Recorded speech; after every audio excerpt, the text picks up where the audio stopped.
Cuando inviertas, haz como yo. Invierte con NextDB.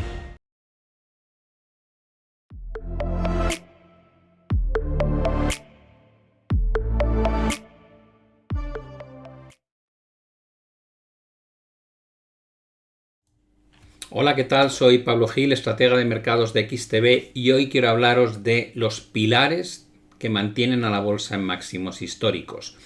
Además, vamos a hacer un repaso muy rápido de esas noticias que esperamos que salgan durante el mes de diciembre y que pueden ser catalizadores positivos, aunque da la sensación de que los inversores ya los están descontando. Bueno, antes de nada, dejadme que amplíe esta pantalla para que la podamos ver mejor. Lo primero de todo, yo creo que el 90% del comportamiento de los mercados, del optimismo que estamos viendo, tiene como base lo que están haciendo los bancos centrales, que siguen ampliando sus programas de QE o lo que llamamos Quantitative Easing sin descanso. Aquí tenéis el comportamiento del Banco de Japón arriba del todo. Ya veis que nunca dejó de comprar el Banco de Japón, incluso ralentizando sus intervenciones en el mercado, ha seguido promoviéndolas y cuando salta la crisis del COVID, evidentemente, el ritmo de velocidad de compra a través de QE no tiene parangón. Cuando hablamos de QE o Quantitative Easing, estamos hablando de que los bancos centrales crean dinero de la nada. El Banco de Japón, yenes, la Reserva Federal, dólares, el Banco Central Europeo, euros, el Banco de China, yuanes, así sucesivamente. En todo el mundo estamos viendo este proceso, el Banco de Inglaterra, libras. Y con ese dinero compran todo tipo de deuda. Deuda corporativa, soberana, hipotecaria, bonos basura, en el caso de Japón, incluso bolsa, y lo mismo que el Banco de Suiza, se lo compran todo. La Reserva Federal, lo que es lo mismo que el Banco Central de Estados Unidos, como podéis observar, fue el único banco central que se atrevió desde prácticamente finales de 2014 a 2017 a estabilizar las compras. No creció más su balance. Lo que hacía aquí es que cuando vencía un bono que tenía en cartera lo renovaba para que se mantuviese esto completamente plano, y en 2018 se atreve por primera vez a empezar a reducir su balance. ¿Cuál fue el resultado? En los meses de octubre, noviembre y diciembre de 2018 se produce un desplome de la bolsa de más de un 20%, y eso hace que Jerome Powell, presidente de la Reserva Federal, tenga que cambiar rápidamente su política y hacer lo que no quiso reconocer nunca, que es QE4. Es el programa cuarto de QE, y no lo quiso reconocer porque según él no era QE, pero estaba comprando letras del tesoro, que es deuda a corto plazo, con lo cual es un QE encubierto, y luego ya llega el COVID y ahí se abren las compuertas. En ese momento ya todo vale, y como podéis observar, la dimensión de lo que se está haciendo en Estados Unidos a día de hoy para combatir el COVID-19 desde el punto de vista de política monetaria, si lo comparamos con la crisis 2008, es espectacularmente grande.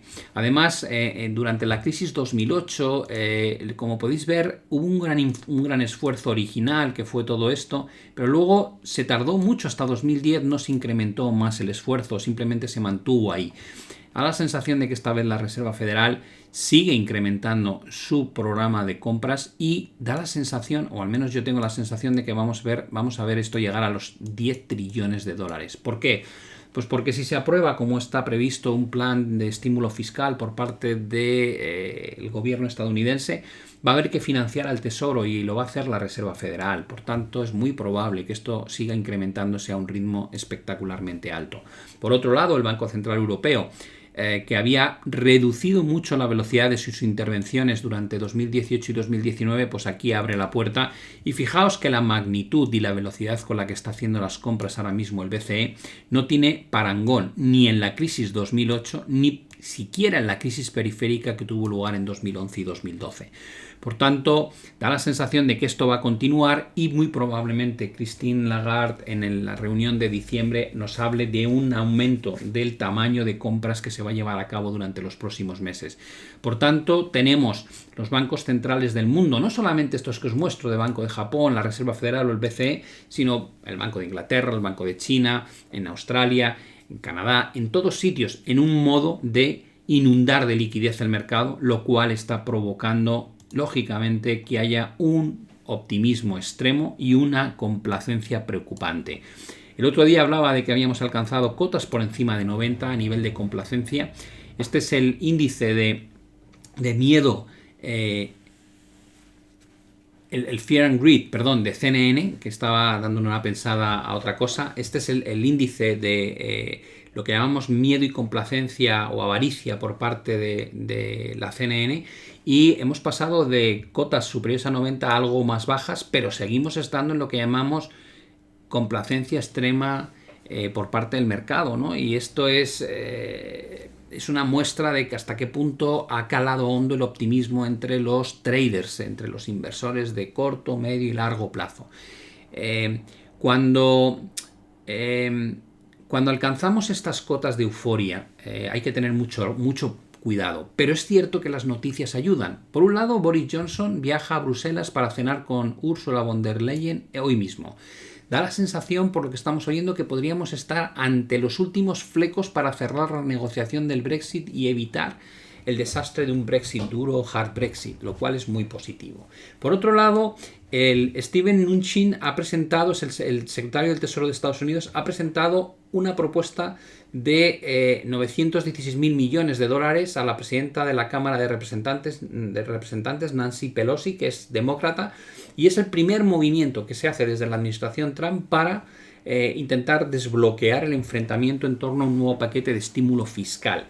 Todo parece indicar que tarde o temprano, más bien pronto que tarde, vamos a tener un nuevo paquete de estímulo, y no tiene por qué ser el único. Como explicó Biden, este primer paquete puede ser solamente la primera piedra en un muro de estímulo fiscal que veamos crecer durante 2021.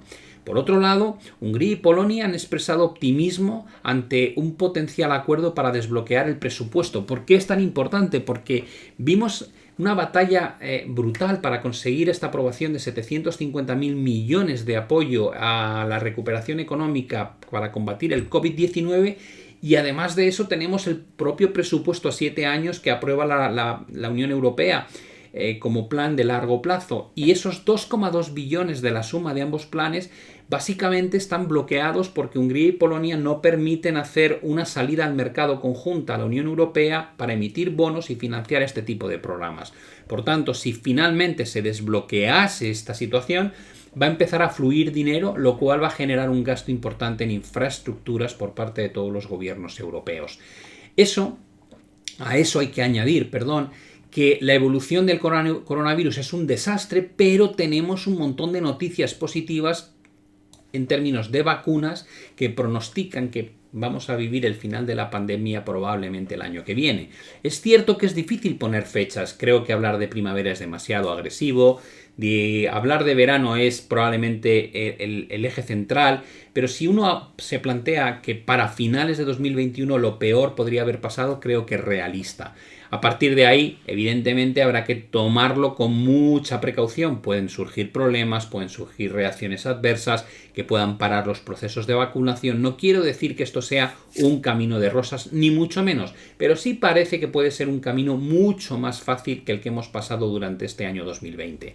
Como veis, los casos siguen estando en máximos, los fallecimientos por desgracia también. Por tanto, toda la atención del inversor se centra en noticias como que Reino Unido ha empezado la campaña de vacunación en diciembre con la vacuna de Pfizer-BioNTech, que hay nuevos análisis que muestran que las vacunas son más seguras y eficaces de lo que piensa la gente, que da igual si hablamos de Moderna o hablamos de AstraZeneca junto con la Universidad de Oxford, de la Sputnik de Rusia o de Sinovac por parte de la vacuna china, estamos hablando en muchos de estos casos de efectividades que rondan el 95%, que de ser cierto es una efectividad muy alta y hace mantener el optimismo de cara a que lo peor de esta pandemia está a punto de pasar ya y empezar a tener una situación de nueva normalidad más parecida a lo que teníamos antes que lo que tenemos ahora.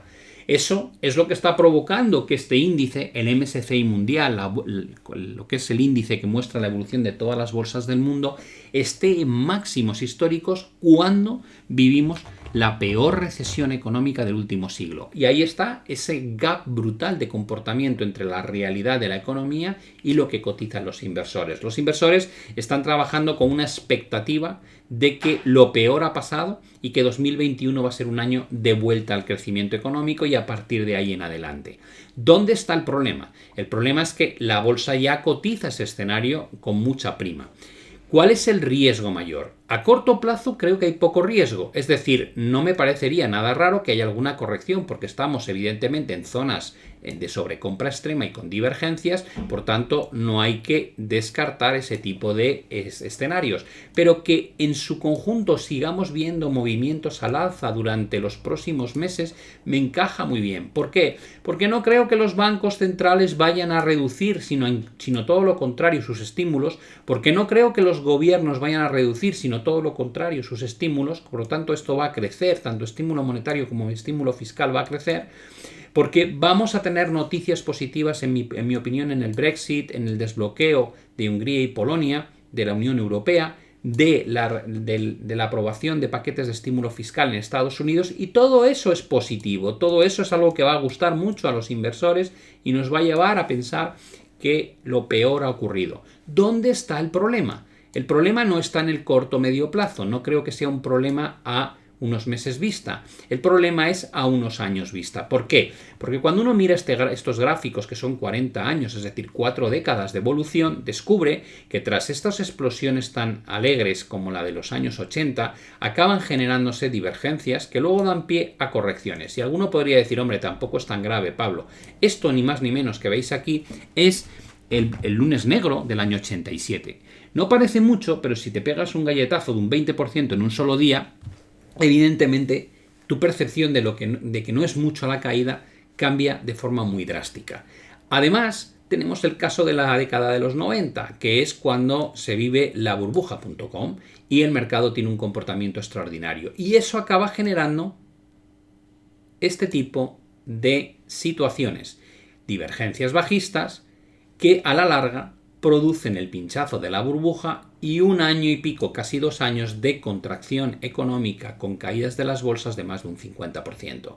Pensad que en toda estructura de largo plazo para generar este tipo de situaciones requiere un primer susto o situación complicada, batir máximos y luego esas divergencias de nuevo es lo que provocan una limpieza que ya no es una limpieza de unos meses, sino una limpieza que probablemente se extiende durante más de un año. Pasó a finales de los 80, pasó con la crisis que se generó durante el desplome del año 1998 y los tirones finales hasta los máximos en el 2000 y dio pie a esto, y ahora hemos visto que tenemos una situación similar, donde hemos visto mínimos cada vez más bajos, máximos cada vez más altos. La primera gran divergencia que se forma aquí da pie al desplome del COVID, pero es que es muy probable que vayamos a tener una nueva gran divergencia similar a la que tuvimos aquí durante los próximos años. ¿Qué quiere eso decir? Que yo creo que es altamente probable que el mercado siga en su proceso al alza, pero tarde o temprano habrá que ver cómo es la realidad. Creo que el crecimiento económico no va a ser, si el crecimiento económico ha mostrado este patrón y ahora hemos hecho esto, no creo que vayamos a hacer esto. Creo que el crecimiento económico tal vez haga algo así y se estabilice ahí, siguiendo con la tendencia estructural. Esto quiere decir que tal vez hay demasiada expectativa positiva a largo plazo respecto a lo que puede pasar con el crecimiento económico, y yo creo que no va a ser así porque el endeudamiento ha demostrado que reduce mucho la tasa de posible crecimiento futuro. Si esto ocurre, evidentemente los resultados empresariales no pueden ser muy buenos. Y cuando no tienes resultados empresariales muy buenos, quiere decir que los múltiplos que pagas por la bolsa aquí arriba cada vez son más altos, son más estilo burbuja y más riesgos conllevan. Por tanto, mi idea es que tarde o temprano veremos esto, pero no en los próximos meses. No creo que vayamos a tener un problema a lo mejor durante la primera parte de 2021. aunque sí que creo que tarde o temprano la barbaridad que estamos experimentando de forma global se tendrá que revertir por unos motivos u otros. Puede ser por falta de crecimiento, puede ser por aparición de la inflación que obliga a los bancos centrales a cambiar su manera de actuar, o cualquier otro factor exógeno que en este momento ni se nos puede ocurrir, como ha pasado por ejemplo con el COVID cuando no lo veíamos llegar en febrero de este año. Por tanto, mucha atención, mucho cuidado, como siempre. Agradeceros vuestros comentarios, vuestros likes. Si os gustan el contenido que hacemos, por favor, ponedlo. De esa manera YouTube premia el contenido bueno frente al contenido malo en los vídeos. Es muy de agradecer. Como sabéis, yo me retrato todas las semanas. Visión de mercado los lunes, los miércoles como hoy tenemos Aprende a Invertir en directo, repaso al mercado en 60 minutos los viernes, además de los vídeos que hago todos los días. Por tanto, no olvidéis que este gráfico que estamos poniendo aquí es un gráfico de 4 décadas de duración. Si queréis estar más enfocados en lo que pasa mañana, pasado o esta semana, seguidme en los distintos eventos gratuitos que hacemos a través del canal de XTB España y XTB LATAM, y ahí podréis tener una opinión de qué espero que ocurra con distintos activos en un plazo mucho más corto. Como siempre, agradeceros vuestra atención, vuestro tiempo, suerte con las inversiones y nos vemos en el próximo vídeo. Un saludo.